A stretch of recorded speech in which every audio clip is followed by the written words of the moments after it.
Hello, welcome to today's HR Huddle on April 10th. And I'm Tamera Loerzel. With me is Samantha Mansfield. Hi, Sam. Good afternoon. Thanks for being with me. And we have been talking about preparation for HR professionals as we're wrapping up some busy periods in the profession. And I know many of your CPAs and consultants can see the light at the end of the tunnel. A week left if you're in tax, maybe a few more weeks, depending on some audit deadlines, wrapping up some projects and consulting. And one of the things Samantha and I were talking about this afternoon, as we look at the end of that funnel, one of the things we want to make sure that we do is give feedback to our people about how they performed during this peak period. Ideally, we've been giving some feedback along the way, but we also know it gets compressed in the pressure, and we probably are not as real time or maybe as thorough about it as we need to be to make sure our people know what did they do really well, and so they can continue, so we can reinforce those behaviors and skills and results that they delivered, but also what they could do to improve and or what's next. Because sometimes if we have a star performer, maybe it's not about improvement so much. There might be some things to improve, but often it's about what's next. Now what should they take on based on what we've seen? So some combination of that kind of feedback. And we just think it's really important that, we make a plan for how we're going to go and get that feedback and make sure it is delivered to people. So I think we wanted to, when we talked about this, Sam, we talked about, we maybe look at this maybe individually and then kind of as groups, and then maybe even as service lines or departments or engagement. So I think I'll start and just jump in and talk about individual, because that's kind of where I was just a moment ago. And we've talked before on HR huddles, and we've talked in our training programs and leadership programs, about a method to give feedback, and that's keep, stop, start. I think it's a good frame for this discussion to give people, especially managers and partners, and say, how can you give some specific feedback back to the individuals that you worked with, and or their career advisors, maybe probably both, about what they should, what the individual should keep doing, this they're doing well, what they should stop doing. And sometimes it's stop because it's time to delegate it. Sometimes it's stop because it's detrimental to what they're doing, and they should stop it. And then what they should start, which could be an area for improvement, or that developmental opportunity that I talked about. And I think giving our managers, our managers and partners, our engagement managers, our career coaches, that kind of a structure or framework is helpful for them to be able to then go and give feedback. And it doesn't have to be this big laundry list. It can be a few things in each of those buckets. If you just look over the engagements we worked on together, what kind of feedback, if Samantha and I were working together, what kind of feedback would I give Samantha in those areas? Ideally, she could even give some feedback, some assessment on herself, and share the feedback that she would give, for herself. And maybe she has feedback for me or for us as engagement managers as well. So it could be two-way. But we like people to self-assess, because then they can jump in and we can see, where they think they are, which is important. So I think starting individually, that's where I would start. What would you add on that, Sam? Oh my gosh. I so love what you said. And the couple of things that I would add to that in the self-assessment portion, and really encourage that they have their folks do a self-assessment, in part because they may feel that they did very poorly in an area, and because of so many review notes or that kind of thing, where from your perspective or the manager's perspective, they may be saying, oh man, we gave you those review notes because you have so much potential and you were doing so great. We were trying to push you to get to the next level. So that self-assessment can give the manager a lot of insights into how they're really viewing their own work. And I have just run into that so much in the last few years, where some of these young professionals have such a high standard of themselves that they're misinterpreting the feedback that's coming back to them. That's a good point. Um, so I really loved that. And then the other element is to transition this into the goal setting. I Mhm. know some firms, they have fiscal year ends, so they might be really starting to ramp up into the whole goal setting method, or not methods, but goal setting process for the Yeah. year. And this is a great time to use some of that feedback to start to identify what would be some good goals for them. So realizing we're not going to talk about that all in that feedback, but just let them know, hey, let's give this some thought. Let's talk about some plans, and then let's make sure that we incorporate that into your goals for this year. Yeah, love it. And that reminds me of something else. Another reason this is so important is a lot of firms either do mid-year reviews in the summer, June time, or that's their annual, their big annual review process. And so you could say, well, then we'll just wait to do that then. However, our philosophy on reviews is that it is a review, it is not a surprise party. And so any feedback that you give to them in their review should be just that. They should have heard it. We should be then using that review meeting to talk about goals, just like what you were saying, Samantha, and talk about, how, what should you be building on, going forward.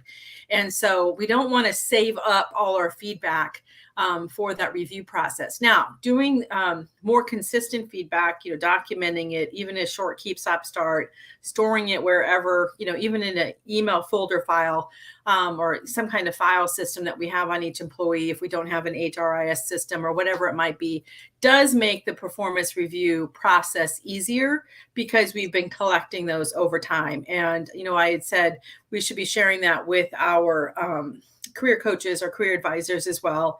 So as the engagement manager, I might give feedback, to somebody, but then if Samantha is the career advisor, I'm sharing it with her so she can look for patterns and, just make sure we're creating learning plans, or if she's working with an individual on the goals that we have it. So, stopping to do this will make that process easier. And I know that we often dread it. It's a lot, to think about and to compile and pull information. And we often reflect on what's most recent. But if we can look at it more holistically and we can stop and do this kind of feedback on a regular basis, it makes those, performance discussions and planning and goal setting much more meaningful. Absolutely. It also gives you an opportunity to reflect on where progress has been made, because sometimes we forget to give the positive feedback too. And Yeah. so it focuses more around here's what's next to develop, here's what's next to develop. And it gives you really that chance as a leader to say, I've seen you've been focusing on this, and Mhm. give the congratulations and give the recognition that they have been. And now what we want to do is just keep polishing you, just keep helping you to succeed. But the other piece is that we don't work alone, we work in a team. Mhm. And so especially as you're working with these leaders who are getting ready to give feedback, one of the other things that you could do is encourage them to even do a keep, stop, start on how the team performed. What worked well this year? What should we keep doing? What didn't work well? And then make sure that there's just a real receptivity to hearing that message, to hearing, hey, what worked well with scheduling or the technology? Maybe there were new tools or systems put in place. And and not get defensive, because it's easy, especially when something new is put in place. You put your a lot of effort into that, and it can always feel like, gosh, it never goes perfectly. uh and just realizing that everybody's in this so that everybody's performing better, and giving some of that positioning so that they set the stage right when asking the team to look at how the team performed. Yeah.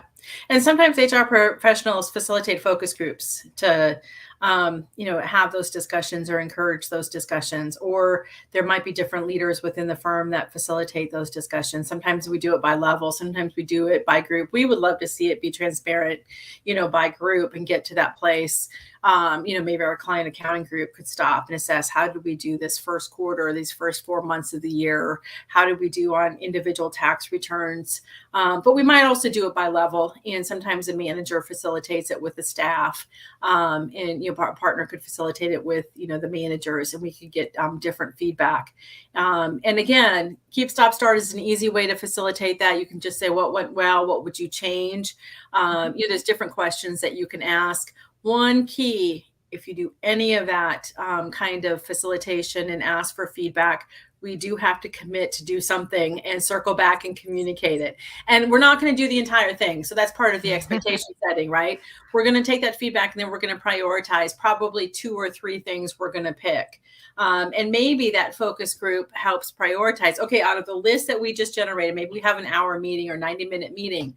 Out of that list that we just generated, what would you prioritize as your top 2 or 3 things? Because then they can provide that feedback upstream. And if we're doing multiple groups, we could then compare notes and look for themes for what those 2 or 3 things are, and then come back and say, okay, based on the feedback and, just based on some maybe other initiatives, or, based on your firm goals, based on capacity, this is what we are going to focus on between now, and maybe fall, and, put these things in place. And then maybe we do it again in the fall and say, okay, what do we want to make sure we have in place by the end of January as we ramp up, our 2024 spring busy season.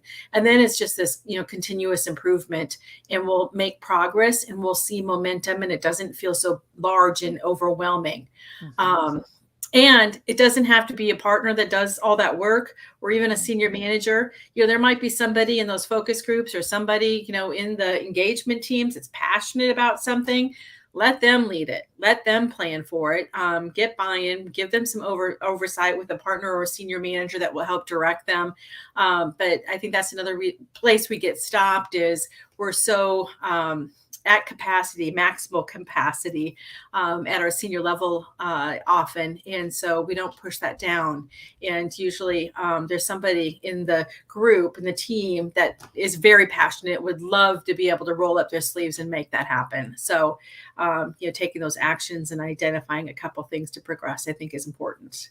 Especially those people that you're giving that kind of feedback, that you see them stepping up, you see them going ahead and making effort, or raising their hand when it's not necessarily part of their job description or their job list, but they're saying, hey, I want to participate, and in rewarding that by proactively reaching out to them as well, which I think is great.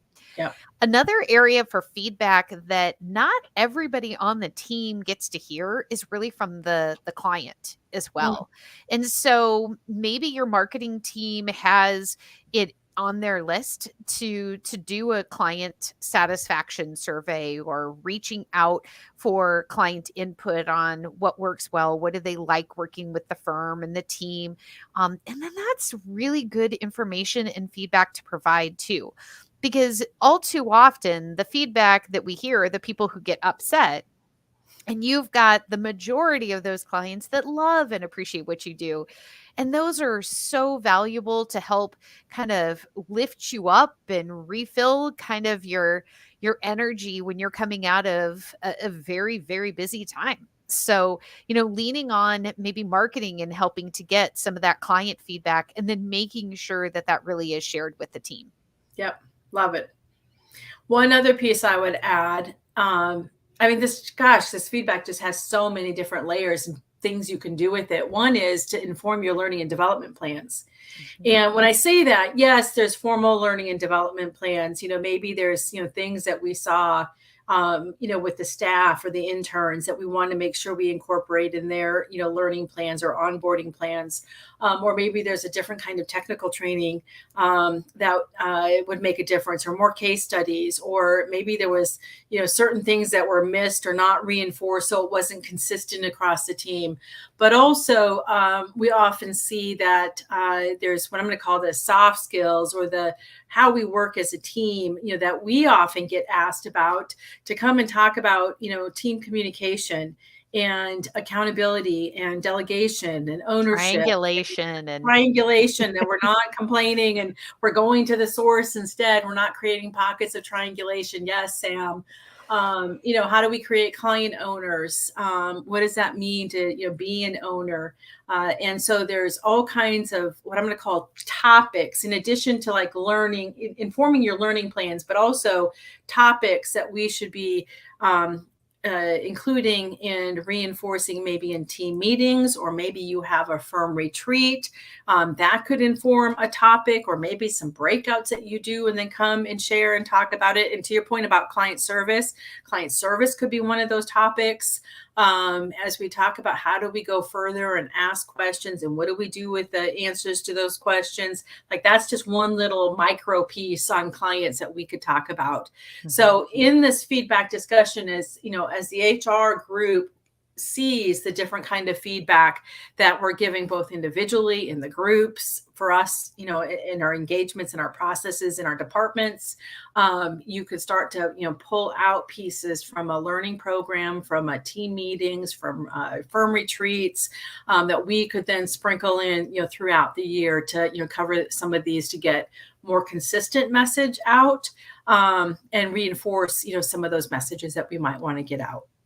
And we have a few blogs. We have many blogs on feedback, but we have a few blogs that I was just thinking of, like, that could be a great starter to this conversation of just remembering what it is to accept feedback, and the gift of getting that feedback. And like you're saying, it's important that we're doing this now, and people may be feeling tired. So they might just be a good, quick read of, here's that gift. This is what somebody's trying to give to me. And then being able to, how I can offer that feedback as well, that this helps us all to get better and stronger. So just if you're looking for how to even open that conversation in that door, there's readings that you could share with the team, or do it as a lunch and learn, and then make sure that those conversations are starting. Yeah. And like one of them is the feedback is the Breakfast of Champions. And, Caroline can include those to the link when she posts this. And it does just set us up to say, how do we listen for that feedback? And we're going to get better culture. We all want to improve. And so how do we take that feedback, and how do we receive it? And then how do we generate it and give it in a constructive, solutions-oriented manner? And I just need to say something, Sam, because you kind of made me crack up there when you said, like, we're kind of tired and, we're going to do feedback. We're probably not going to do this on April 19th. So, but even, in a couple of weeks, and we won't wait too much longer than that either. I know some firms' best practice is like the first week of May, they start to, provide some of this feedback, or they do some of those huddles or focus groups.